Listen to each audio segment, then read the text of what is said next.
Current British Prime Minister, the Right Honourable Sir Keir Starmer's lies literally engulf the nation and, of course, the rest of the world, with many world leaders looking at his judgment on a daily basis. Do not forget, of course, this is a man that stood up in Parliament for the likes of Tulip Siddiq, who now has a 2-year prison sentence awaiting her in Bangladesh. Basically, he said he's standing beside her. Also, like Lord Peter Mandelson, the former American ambassador to the United States.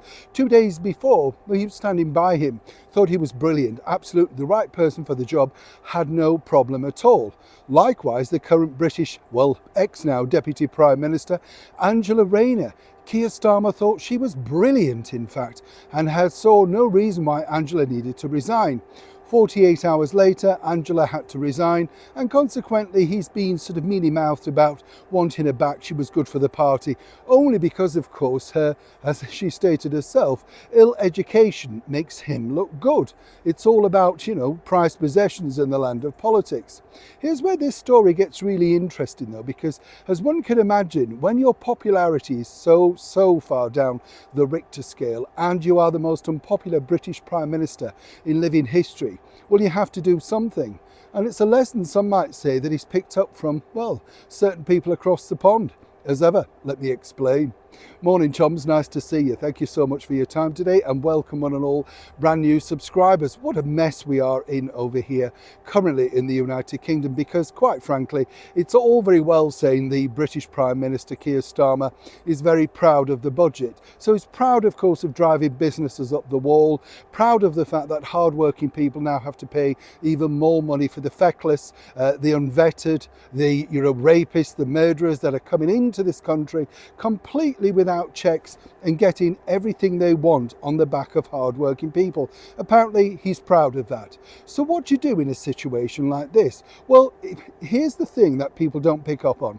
Keir Starmer, I'm sure many do, but Keir Starmer is not very bright, right? And the reason why he's not very bright is simply this. Each and every time you'll notice that he pops along whenever there's a crisis to go and visit a school, playing handsy with children and tapping away. And then his ministers actually come out and say, where else would you get a Prime Minister doing something like that? No, you wouldn't, because it's daft and it's deflective and it's not really helpful to the country as a whole. This week, yes, I told you last week while standing outside, of course, 10 Downing Street, was the week that they switch on the Christmas tree lights. Now, after the uneventful stance of last year, where clearly Keir Starmer is no fan of Christmas, could barely be bothered to count that whole event down, he decided once again to deflect from this and brought out a young boy called Samuel. Now, Samuel is the very first person ever to switch on the Downing Street Christmas lights, apart from a British Prime Minister. And why did Samuel get this honour? Well, apparently they looked at lots and lots of volunteers and didn't want to make it about them. So consequently, Keir Starmer thought, well, he'll have Samuel switch on the lights. Now, many people felt that this could have been enhanced because Samuel clearly is a conscientious young boy. He goes around his area picking up the litter and doing good in his community. Not knocking that for one moment. Might have been even more enhancing if we'd have had Larry the Downing Street cat. But as we know, Keir Starmer's no fan of Larry either. Clearly, Larry can see through people.